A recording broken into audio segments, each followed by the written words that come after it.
Oke, assalamualaikum warahmatullahi wabarakatuh. Perkenalkan, nama saya Budi Satria dengan NIM 1801530113.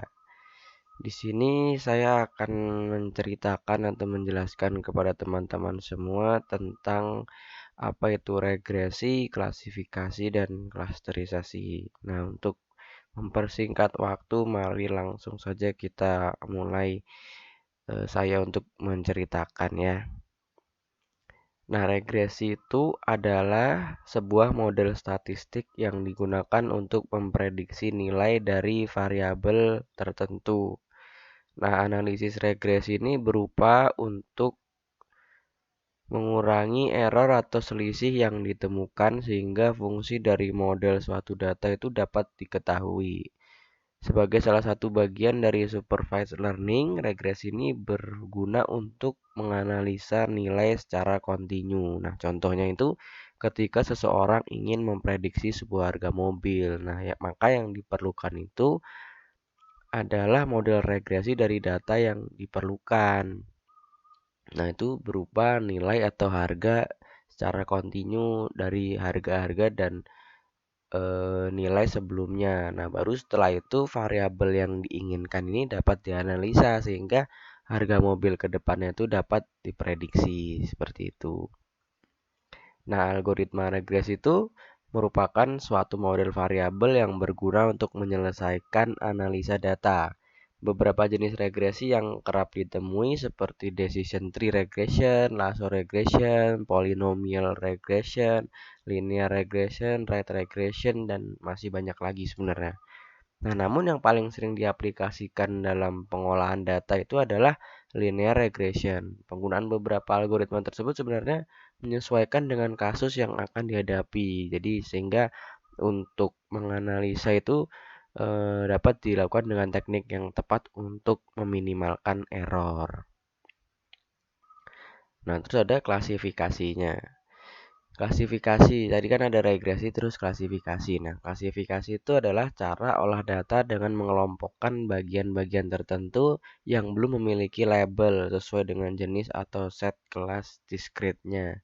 Nah, tapi secara umumnya klasifikasi itu nggak jauh beda dengan regresi. Nah, perbedaannya itu hanya terdapat pada istilah karena masing-masing cara memiliki konsep yang berbeda.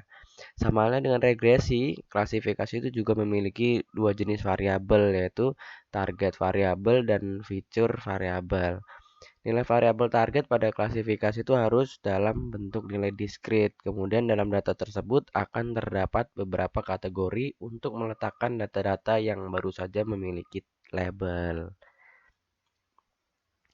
Nah, algoritma klasifikasi ini pada dasarnya juga memiliki beberapa algoritma diantaranya decision tree, naive Bayes, logistic regression, linear discriminant analysis, k-nearest neighbor, dan masih banyak lagi. Algoritma-algoritma tersebut dapat digunakan sesuai dengan permasalahan dan data yang digunakan. Selain itu, meskipun logistic regression memiliki nama yang tadi, namun pengaplikasiannya ini tetap digunakan untuk menyelesaikan data dengan cara klasifikasi, bukan regresi. Nah, terus ada clustering atau klasterisasi. Nah, clustering ini berbeda dengan kedua metode sebelumnya. Kalau clustering ini termasuk ke dalam metode unsupervised learning. Kalau yang tadi kan regresi dan klasifikasi itu supervised learning. Nah, klasterisasi ini juga sebuah cara untuk melakukan analisis data. Clustering ini kerap digunakan untuk mengelompokkan data-data yang memiliki kemiripan menjadi satu kesatuan yang sama. Sedangkan data dengan karakteristik berbeda akan ditambahkan ke wilayah atau satuan lainnya. Jika diamati memang tampak mirip dengan klasifikasi, namun dalam klasterisasi ini tidak terdapat label dalam setiap wilayahnya. Untuk itu, cara ini kerap diaplikasikan untuk segmentasi dengan pendekatan analitis.